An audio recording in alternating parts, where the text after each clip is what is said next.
Halo sobat horor semua, jumpa lagi dengan saya Apit Nurholik Channel. Kali ini saya akan menceritakan sebuah kisah misteri dan horor yang berjudul Desa Keramat.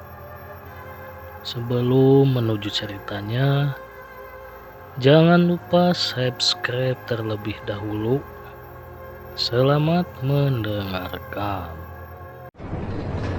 Welcome.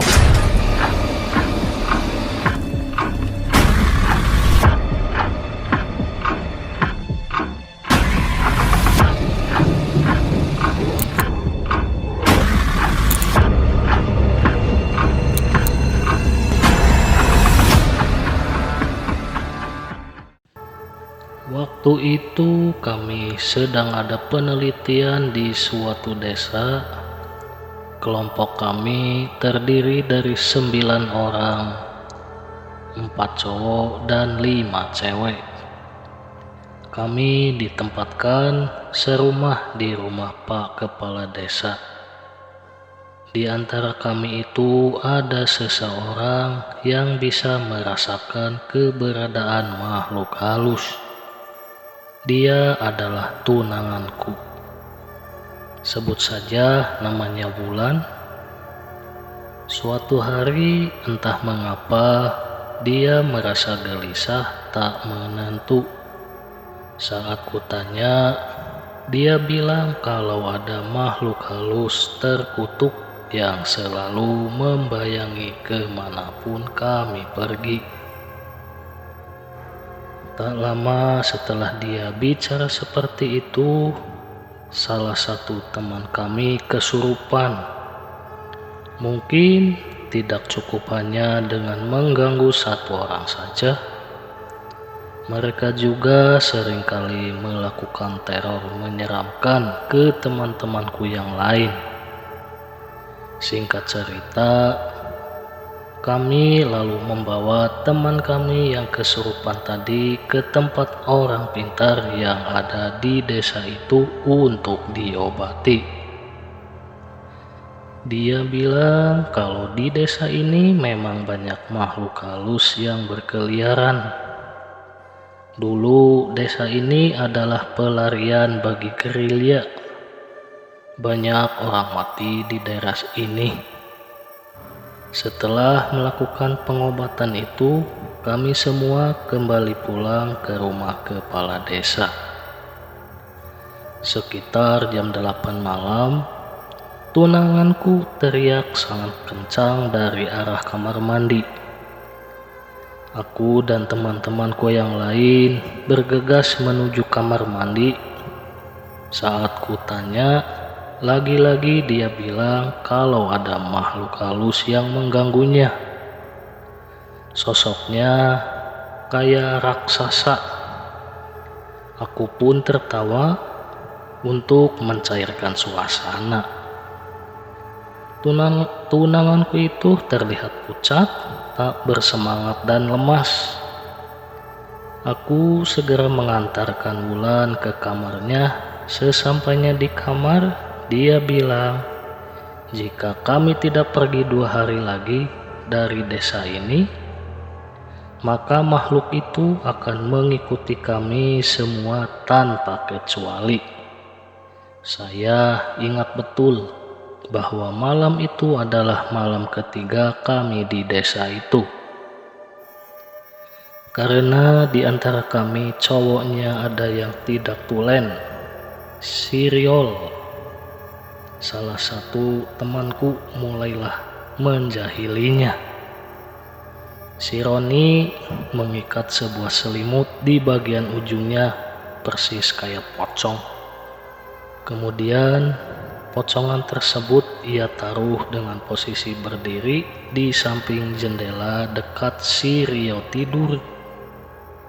Keadaan gelap memang mendukung untuk menjahili orang. Ketika si Rio bangun pengen pipis, sontak dia kaget saat melihat pocongan tadi. Rio yang awalnya cuma kaget biasa, tiba-tiba berteriak histeris dan akhirnya jatuh pingsan. Kami awalnya mengira si Rio takut dengan pocong, tapi dugaan kami salah karena beberapa saat kemudian ada pocong beneran berdiri di samping si Romi. Aku melihat Romi yang tadinya besar hati karena sudah merasa berhasil jahilin si Rio, langsung pingsan juga karena melihat pocong beneran yang cuma berjarak 5 cm darinya. Pagi harinya kami langsung minta ACC kepada dosen pembimbing untuk membatalkan penelitian di desa ini. Hari berlalu dengan cepatnya. Ketika sore itu pun kami para cowok pergi lagi ke tempat orang pintar yang ada di desa ini. Di tengah perjalanan tiba-tiba si Romi bilang, pada nyium bau wangi enggak? Spontan teman-teman ada yang di situ pada menyong-nyongkan mulutnya sambil penasaran mengendus-ngendus bau yang ada. Benar juga sih, saat itu memang santer tercium bau wangi mirip-mirip pandan. Sadar bahwa bau pandan itu mungkin berasal dari bawah jembatan yang kami lalui. Salah satu temanku, si Mamat, dengan rasa sok pemberani pergi melihat ke bawah jembatan. Anehnya pas Mamat kembali ke atas, dia tampak gembira dan lalu pergi ke ujung jembatan. Entah respon apa yang ada di diriku hingga aku menyusul dan mengikuti si Mamat. Tiba-tiba dia memanjat pagar jembatan dan hendak melompat. Refleks, aku menariknya kembali turun dari atas pagar jembatan itu. Mamat pun selamat. Malam mulai datang, waktu sholat Isya pun masuk. Aku dan si Romi berhenti dulu di musola. Saat mengambil air wudhu, aku melihat seorang wanita berpakaian putih berada di dalam toilet di sisi ujung kanan. Aku berlagak berani dan memegang prinsip beda dunia, beda kepentingan, dan tidak saling mengganggu. Aku meneruskan wudhu tanpa menoleh lagi ke arah toilet itu. Saat membasuh hidung dan muka, angin dingin serta-merta menerpa tengkuk dan dari kejauhan aku melihat wanita tadi melayang rendah mendekat. Posisi terakhir hantu berbaju putih itu persis di sebelahku. Dia hanya berdiri tegak mematung tanpa bersuara. Aku hanya bisa meneruskan wudhu sambil bergidik ngeri.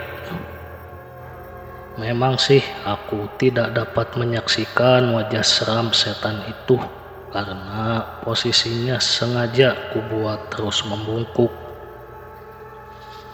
Tapi yang kulihat, jari-jarinya sudah kurus kering, hanya kulit berbalut tulang. Warnanya hitam, dengan kuku yang panjang dan runcing-runcing. Aku tetap saja terusin wudhu sambil terus membungkuk biar tidak melihat wajahnya. Begitu selesai, aku langsung bergegas balik kiri sambil mengucap salam. Setelah selesai sholat, kami melanjutkan perjalanan ke rumah orang pintar itu. Sesampainya di sana, kami langsung dijamu oleh siluman berwujud harimau. Untung saja orang pintar itu keluar dan sudah tahu apa tujuan kami ke sana. Tak berlama-lama kami pun pulang ke rumah Pak Kepala Desa lagi. Saat di sana kami melakukan ritual agar kami tidak diikuti sampai ke rumah masing-masing. Setelah ritual itu selesai, barulah hati ini agak tenang dari rasa takut. Jam sudah menunjukkan pukul 12 malam. Tunanganku kebelet pipis, dia minta ditemani olehku. Dia bergegas keluar sambil memanggil-manggil namaku. Ketika aku hampiri, dia malah nyeletuk. "Si pocong merayuku sayang," katanya sambil tertawa.